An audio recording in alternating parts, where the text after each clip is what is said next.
Good morning. I am happy to attend this great conference of Ashley and very grateful to Ashley to offer me this opportunity. My name is Brigitte Sopny. I am currently a doctoral candidate in the French literature program at Florida State University. My project focuses on the eco-critical study of works by Michael Furrier, Thomas Reverdy, Antonio Pagnotta, three authors that deal with the triple disaster of Fukushima. I am also interested in the works of some Haitian authors, Algerian authors, and the Franco-Ivorian author, Véronique Tadiou. In this presentation, I am going to share with you some aspects of my reading of Véronique Tadiou's novel. Deforestation and the Ebola epidemic in Véronique Tadiou's novel, In the Company of Humans, Why Should the Whole Planet Feel Concerned by Ebola Epidemic in Africa? In this time of the coronavirus pandemic, In the Company of Humans can shed some light on the situation and make us question what we are currently experiencing.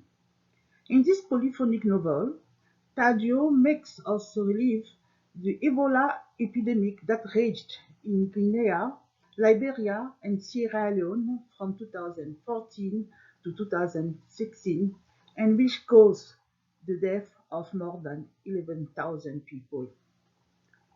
Tadiou links the Ebola epidemic to the successive deforestation that has taken place in Africa since colonial times. Tadiou reminds us that human beings have become reservoirs for the Ebola virus, that science is struggling to fight this virus, and that humans are not the only inhabitants of the planet. The particularity of the epidemic recounted in this novel is that it did not stop in the small forest villages, as it had in the past. Therefore, one can wonder whether the entire planet should not care about the deforestation taking place in Africa or elsewhere in the world. In this presentation, I propose to deal with this question posed by the novel. I am going to start by showing how Tadiou's characters emphasize the importance of the forest in the environment before reaching back to the origins of the epidemic. Secondly, I am going to explain how the novel raises the specter of the pandemic.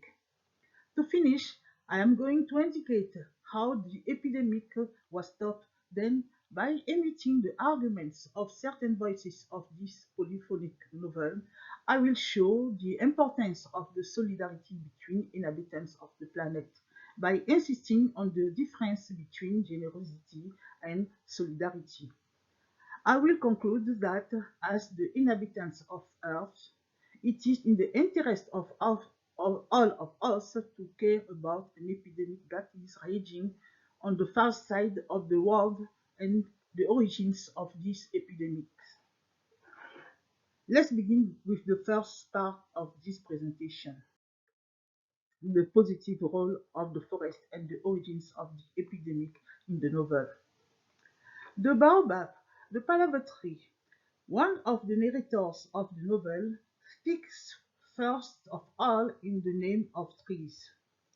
It emphasizes their role in the water cycle, the climate, and the erosion.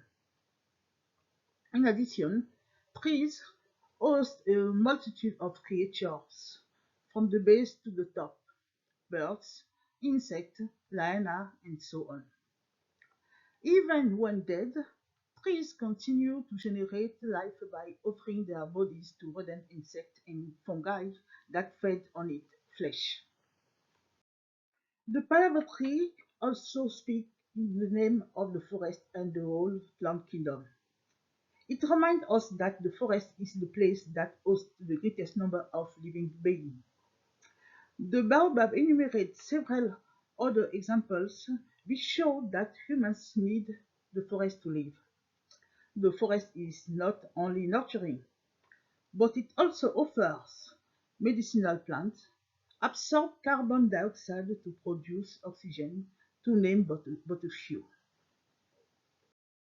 The baobab, however, tempers his word and warns us that the forest is not invulnerable. For example, it is sensitive to temperature rises. One should not therefore mistreat it, warns the baobab, who criticize humans who see in the forest only an exchange value. Attacking the forest not only destroys the creature it hosts, but it also means biting the hand that feeds us, says the baobab to the humans. I quote, one cannot decimate the forest without spilling blood. Humans consider themselves the only legitimate inhabitants of the planet, while millions of other species have inhabited it for millennia. End quote. These words of the baobab echo those of Michel Serres in The Natural Contract, which urges us to reconsider our actions, which can have unmanageable consequences. The baobab enumerates several consequences of deforestation. Among them are the scarcity of animal shelters and the scarcity of animal food. The bats, natural reservoirs of the Ebola virus, can no longer find food. I quote, they then approach the villages where there are mango trees, guava trees, papaya trees, and avocado trees with a suave and sweet flavor. They seek the company of humans. The title of the novel, In the Company of Humans, then appears as a backlash of human actions. Because the habitats of humans and bats have come close together, the virus has the opportunity to cross the interspecies barrier. It jumps from bats to humans. In the novel, the epidemic begins in a forest village. Two children go hunting, bring back bats, and eat them. A month later, the two children and their mother are dying. The Ebola virus, also narrator of this novel, denies being responsible for this human tragedy, arguing that it is humans who have come to him. By disturbing his natural host, the bats, humans took on the risk of contamination.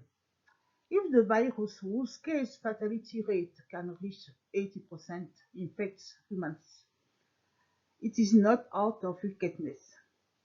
The virus is only claiming the right to exist. I quote, I am like a plant that grows, like a spider that devours. End quote. The bat, another narrator of the novel, also assumes no responsibility for the epidemic. It accuses humans of having violated the habitat of animals in the forest and pleads for the well-being of nature, that is to say, for the well-being of the whole. According to the baobab tree, the well-being of the whole is only possible if every creature respects the place of other species in the forest. I quote, everyone in their place, but all together. End quote. The Palava tree recognizes, however, that not all humans are responsible for deforestation. The first victims of Ebola are not necessarily those responsible for deforestation. This is the case of the two infected boys who wanted nothing more than to eat their fill. To save the sister of the two dying children, the father, also infected with the virus, sent his daughter to her aunt who lives in the country's capital. I quote, leave, go away, go to your aunt in the capital. The village is cursed. Don't ever come back. When the bus stops at the central station, your aunt will be there to welcome you. Don't tell her we are dying here. She will be afraid. Speak little. Observe. Do whatever she asks of you. This is your chance. With the departure of the young girl, it is easy to imagine that the virus will spread in the capital. That brings us to the second part of this presentation. Spread of the virus and the threat of a global pandemic. It is through the voice of the prefect, one of the narrators of the novel, that the reader perceives the scale of the epidemic that epidemiologists had not anticipated. Because during the previous epidemics, the virus used to attack a very localized place, then retreated after a few dozen deaths. As the prefect says, the virus has changed its tactics. It has left the forest for the city, where the density and the mobility of the population are greater. When the country's health authorities announced the advent of the Ebola epidemic in the media, several clusters have already been formed across the country.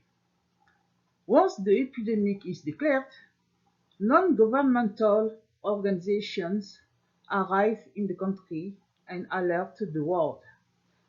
Help from the international community arrives, but it is not up to the task of the drama that is unfolding. The prefect speaks of it in these terms. I quote, I would have preferred the international community not to announce loud and clear all of the amounts of humanitarian aid. Gigantic numbers. This gives a false idea of the situation. The economy is collapsing. The activities have ceased. Trade with neighboring countries is interrupted. The shops and the markets are deserted. The peasants no longer cultivate their fields. In short, a country struck by such a severe epidemic becomes a financial sinkhole, since its economy completely stops. Very quickly, the epidemic gets out of control. The virus spread to 3 different countries. It is even exported outside Africa. I quote, a Spanish priest was repatriated urgently after being infected in an anti-Ebola center. He died of the virus in Spain. A few months later, another missionary died in an hospital in Madrid after having infected a nursing assistant. At the same time, an African traveler fell ill in the United States and died a few days after his arrival, contaminating 2 nurses. The Americans learned that the second nurse took a plane. The American Health Authority were forced to track down the 132 passengers who traveled with her. The world was fully aware of the extent of the threat. End quote.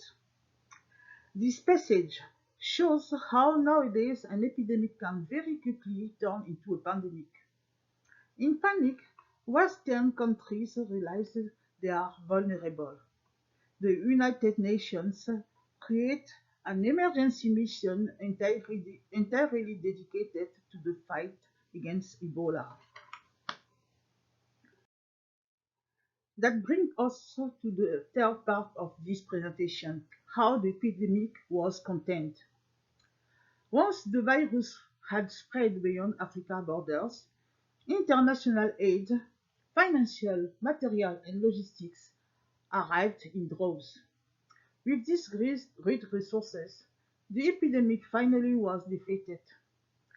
This victory was that of doctors, nurses, scientists, staff trained with multiple skills, the organizations put in place, and above all, human values. The novel attributes especially this victory to the solidarity, that of Africans as well as that of the rest of the international community. Solidarity is not generosity. As André Consponville explains, while generosity is selfless, solidarity never is.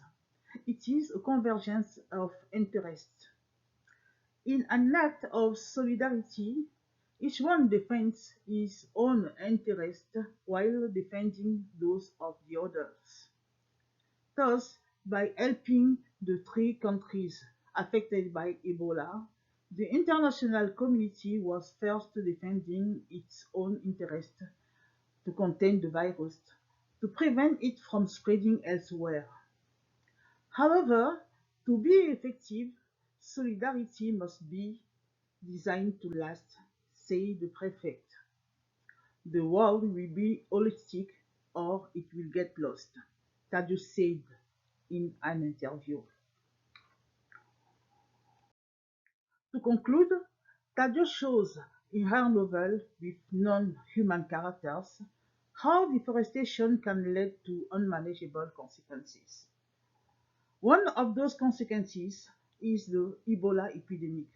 The first lesson to be learned is that by encroaching on the domain of other creatures, humanity creates the condition for its own destruction.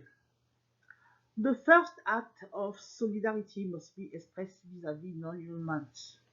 This idea echoes the natural contract that Michel Serres invites us to sign with the earth. Just as there is a social contract that tacitly binds humans together, the philosopher invites us to sign a contract with our non-human partner, considered as subject of law. This implies that we abandon our parasite status in order to live in symbiosis with the earth, in appreciative listening, reciprocity, contemplation, and respect. Indeed, the parasite condemns to death whoever it loathes and inhabits without realizing that it will eventually condemn itself to disappear. On the other hand, Tadeu's novel makes us realize that an epidemic raging in Africa concerns the entire planet. This is also true for the deforestation that caused it. Like Albert Jacquard in his book As the Countdown Began, Tadeu urges us to imagine, on the one hand, humanity dialoguing with the earth, on the other hand, humans dialoguing with each other. For the good of all, these dialogues must integrate solidarity. Tadeu's novel ends on the positive note, but the voice warns us of future epidemics, as we must expect to see more to emerge. Thank you very much.